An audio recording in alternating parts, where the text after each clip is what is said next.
Hello and welcome back to another classic WoW video. So today we're actually covering my list of items to buy now and sell in Phase 4, Phase 5 and Phase 6 in order to make profit. I'll go over what phase I plan on selling each item in, as well as how much I'm currently buying it for, or rather what price I'm trying to stay under, and I'll cover why I'm investing in that item.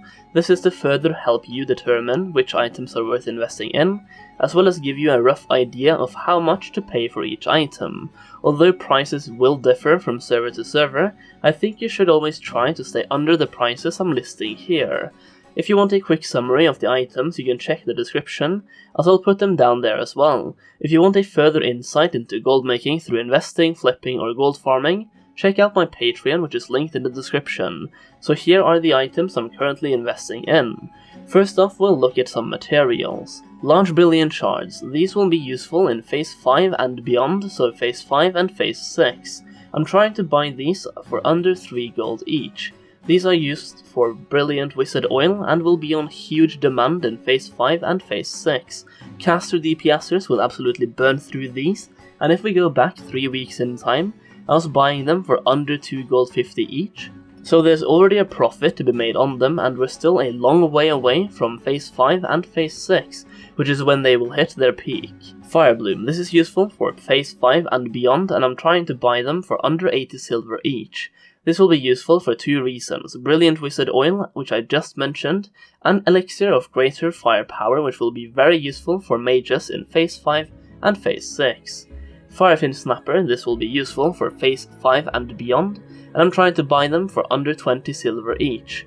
This is used to make fire oil, which is again used to make Elixir of Greater Firepower, which is useful for mages in Phase 5 and Phase 6. Elemental Water, which is useful in Phase 5 and beyond, and I'm trying to buy them for under 1 gold each. These are used in making Greater Frost Protection Potions, which is very useful in Phase 6. Elemental Earth, useful in Phase 5 and beyond, and I'm trying to buy them for 4 gold 50 each. These are used in making the Greater Nature Protection Potions, which is very useful in Phase 5 and Phase 6. Living Essence, again useful in Phase 5 and beyond, and I'm trying to buy them for under 70 silver each. These are used to make Nature Resistance Armor, which could be useful in Phase 5 and Phase 6. They are also used in a Nature Resistance Cloak Enchant, which is introduced in a later phase. Felcloth. These are useful in Phase 4 and beyond, and I'm trying to buy them for under 2 gold 50 each. These are useful to make Mooncloth, which is on high demand early in Phase 4, as well as all throughout Phase 6. Seriously, do not underestimate how useful these will be in Phase 6.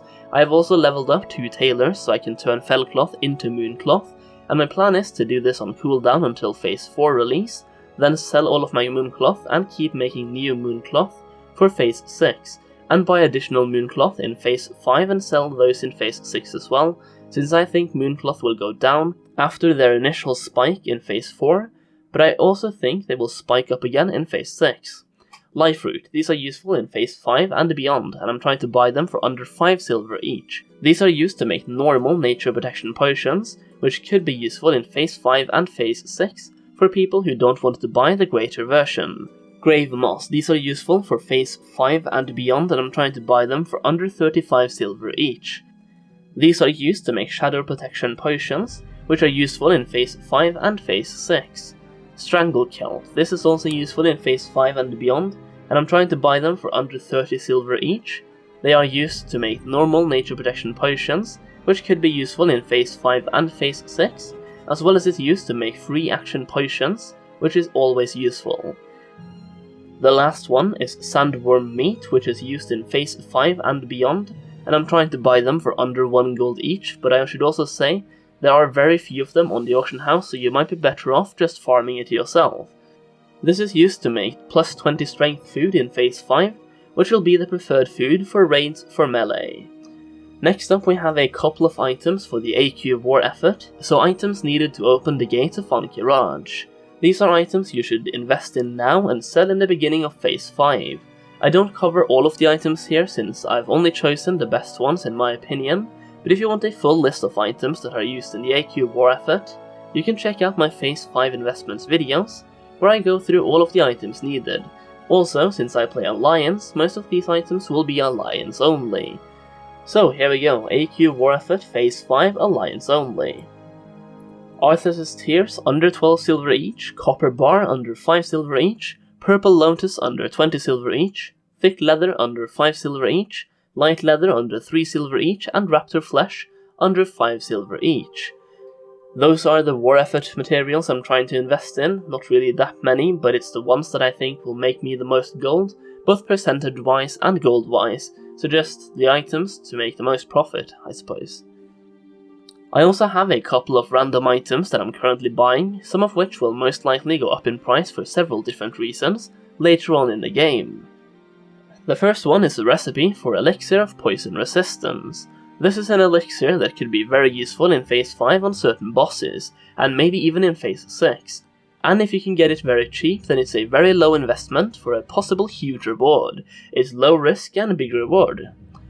Recipe Greater Nature Protection Potion. Since Greater Nature Protection Potions will start selling really well in Phase 5 and beyond, you can expect the recipe to also see a rise in value, so you can try to buy this recipe now for a cheap price and either flip it in Phase 5 or Phase 6, or you can learn it and craft the elixirs yourself. Ace of Portals. This is a very speculative TBC investment, and I think it may backfire due to people not liking the RNG of it, since it has a 10% chance or something of returning you to life whenever you die. This could be very useful in arenas or raiding, but again, it's RNG. The Ace of Portals can only drop from Scholomance, so when TBC comes out, way less people will be running that dungeon and obtaining this item. This investment does bank on TBC being an expansion to Classic, so we can keep our items, otherwise it's a waste of gold. Either way, 10 gold each is a very low amount, so once again, it's a low gold investment for a potential huge reward. It is, however, a big risk, big reward type of investment.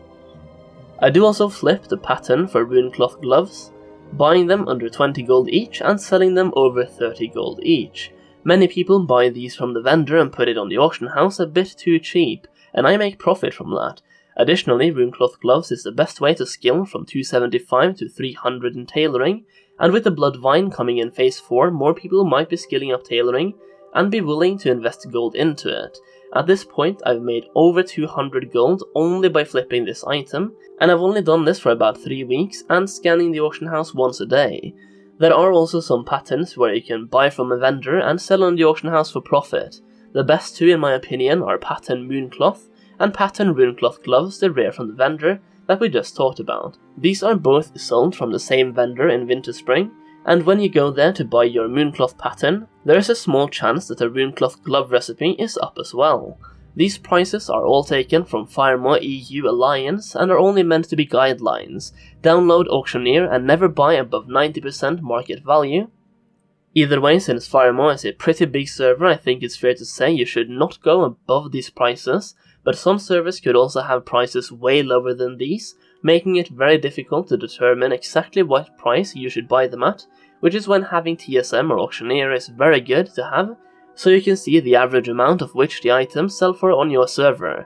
So there it is, I've decided to keep it short and simple while still diversifying my investments into a few different categories and a few different types of items. These are pretty much the items I think will see the highest rise in value, either gold-wise or percentage-wise, so I thought I'd share them with you as well. Now I'm going to be honest here and tell you that this is only 90% of the items I do invest in, because well, some items I just don't want to be public. I think it's pretty obvious that the more people know about an item's potential, the more people will be interested in that item, so some items I choose to keep to myself or share in my Discord for patrons. This list was also posted on my Patreon over a week ago, and as an experiment I did this over a week in advance of posting it here on YouTube, just to see if it affected prices on my server, and I can tell you it did not. The only item I may have seen a small change on during this period was the recipe for Elixir of Poison Resistance, which is now at 14 gold market value on my server, but I still manage to cop a few under 10 gold every now and then. Over this last week I've actually bought 5 of them for under 4 gold each because people are undercutting like idiots. I just wanted to make this video or this list to help you guys determine which items to invest in, as well as give you sort of a guideline on how much to buy each item for, so you have a rough outline on what each item is worth, as well as when to sell those items. This is by no means the blueprint of how to make gold, and it is also not guaranteed that all of these items will be profitable, but I do believe that it will be, and that is why I'm making a video on them. So there it is, that's the video. I do hope this video helps you guys make some gold, and leave a comment down below which items you are investing in, and if this video was helpful to you, please consider giving it a thumbs up, as that really helps me out as well. If you want a further insight on gold making in Classic, check out my Patreon, which is linked in the description down below. VIP level patrons can see their names on the screen right now. Your support really means everything to me, especially in these times when the ad rates are down further than they've been before in my experience, so once again your support means a lot. But that's it for now, thank you so much for watching, and I'll see you next time.